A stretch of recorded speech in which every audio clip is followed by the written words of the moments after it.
ಚಿತ್ತಾಪುರ ತಾಲೂಕಿನಲ್ಲಿ ಇರತಕ್ಕಂಥ ಬೆಳಗುಂಪಿ ಗ್ರಾಮದಲ್ಲಿ ನಮ್ಮ ಸಮಾಜ ಒಬ್ಬ ಯುವಕ ಆಕಸ್ಮಿಕವಾಗಿ ಕುರಿ ಕಾಯಲು ಹೋಗಿ ನೀರಿನ ಹೊಂಡದಲ್ಲಿ ಮುಳುಗಿ ಸಾವನ್ನಪ್ಪಿದ ಘಟನೆ ಈಗಾಗಲೇ ಪತ್ರಿಕೆಯಲ್ಲಿ ಪ್ರಕಟ ಆಗಿದೆ. ಆ ಮನೆತನಕ್ಕೆ ಆ ಜಮೀನು ಮಾಲೀಕರು ಕೂಡ ಸಹಾಯ ಮಾಡಿದ್ದಾರೆ. ನಾವು ಕೂಡ ಸಮಾಜದ ವತಿಯಿಂದ ಹೋಗಿ 1 ಲಕ್ಷ ರೂಪಾಯಿಯನ್ನು ಕೊಟ್ಟು ಅವ್ರ ಮನೆತನಕ್ಕೆ ಅವ್ರ ಧರ್ಮಪತ್ನಿಗೆ ಒಂದು ನೌಕರಿ ಕೊಡಿಸ್ತಕ್ಕಂಥದ್ದು, ಅವ್ರ ಮನೆಯನ್ನು ಸರ್ಕಾರ ಇದರಿಂದ ಒಂದು ಮನೆ ಕಟ್ಟಿಸಿಕೊಡ್ತಕ್ಕಂಥದ್ದು ಪ್ರಿಯಾಂಕ್ ಖರ್ಗೆ ಸಾಹೇಬರ ಗಮನಕ್ಕೆ ಕೂಡ ತರಲಾಗಿದೆ. ಜಿಲ್ಲಾ ಅಧ್ಯಕ್ಷರಾದಂಥ ನಮ್ಮ ಜಗದೇವ ಗುತ್ತಿದಾರರು ಮತ್ತು ವಿಧಾನ ಪರಿಷತ್ ಸದಸ್ಯರು ನಾವು ಅಲ್ಲಂಪುರ ಪಾರ್ಟಿ ಎಲ್ಲರೂ ಕೂಡಿಕೊಂಡು ಆ ಮನೆತನಕ್ಕೆ ಒಳ್ಳೇದು ಮಾಡಬೇಕಂತೇಳಿ ನಾವೆಲ್ಲ ಪ್ರಯತ್ನ ಮಾಡ್ತಾಯಿದ್ದೀವಿ. ಆ ಮನೆತನದವರು ಕೂಡ ಸ್ಪಂದಿಸಿದ್ದಾರೆ. ಅವರು ಈಗಾಗಲೇ ಪತ್ರಿಕಾ ಮೂಲಕ ಬೇರೆ ಪಕ್ಷದವ್ರು ಬಂದು ನಮ್ಮ ಮನಸ್ಸಿಗೆ ಘಾಸಿ ಮಾಡಬೇಡ್ರಿ, ನಾವು ಯಾವುದಕ್ಕೆ ನಮ್ಮ ಮೇಲೆ ಯಾರಾದರೂ ಬೇರೆ ದುಶ್ಮನರಾಗಲಿ ಮತ್ತವರಾಗಲಿ ಬಂದು ನಮ್ಮ ಮಗನ ಸಾವಿಗೆ ಕಾರಣರಲ್ಲ.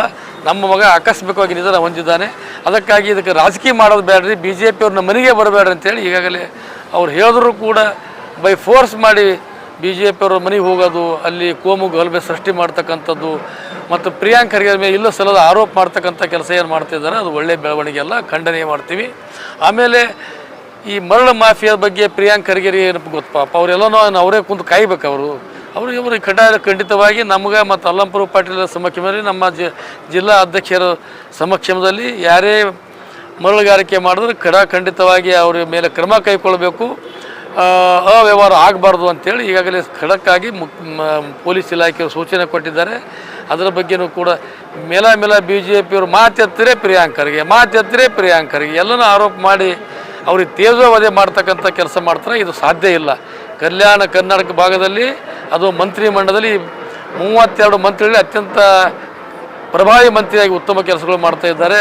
ಕಲ್ಯಾಣ ಕನ್ನಡ ಭಾಗದಲ್ಲಿ ಕೂಡ ಉತ್ತಮವಾದ ಕೆಲಸಗಳು ಮಾಡ್ತಾಯಿದ್ದಾರೆ. ಗುಲ್ಬರ್ಗ ಉಸ್ತುವಾರಿ ಮಂತ್ರಿ ಇರೋದರಿಂದ ಈ ಭಾಗದಲ್ಲಿ ಅತ್ಯಂತ ಹೆಚ್ಚಿಗೆ ಅಭಿವೃದ್ಧಿಗೆ ಅವರು ಪೂರಕವಾಗಿ ಕೆಲಸ ಮಾಡ್ತಾಯಿದ್ದಾರೆ. ಅವೆಲ್ಲವೂ ನೋಡಿ ಸಂತೋಷ ಪಡೋದು ಬಿಟ್ಟು ಸುಮ್ಮನೆ ಅವರು ತೇಜೋವಧಿ ಮಾಡಿ ಅವರಿಗೆ ಘನತೆಗೆ ಕುಂತರ್ತಕ್ಕಂಥ ಕೆಲಸಗಳು ಮಾಡ್ತಾಯಿದ್ದಾರೆ.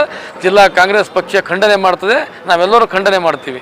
ಅದಕ್ಕಾಗಿ ಮುಂದೂ ಕೂಡ BJP ಅವರು ಬಾಗೋಳಿಗೂ ಹೋಗೋದು, ಇದು ಬೆಳಗುಂಪಿನೂ ಹೋಗೋದು ಬೇಡ, ಬಾಗೋಳಿಗೂ ಹೋಗೋದು ಬೇಡ, ಗಣಿಗಾರಿಕೆ ನೋಡೋದೂ ಬೇಡ. ನಾವು ಸಮರ್ಥರಾಗಿದ್ದೇವೆ, ನಮ್ಮ ಮಂತ್ರಿ ಸಮರ್ಥ ಆಗಿದ್ದಾರೆ, ನಮ್ಮ ಪಕ್ಷ ಸಮರ್ಥ ಇದೆ, ನಮ್ಮ ಶಾಸಕ ಸಮರ್ಥವಾಗಿದ್ದೀವಿ. ಅದು ನಾವು ಕಾನೂನು ಪ್ರಕಾರ ನಿಭಾಯಿಸ್ತೀವಿ.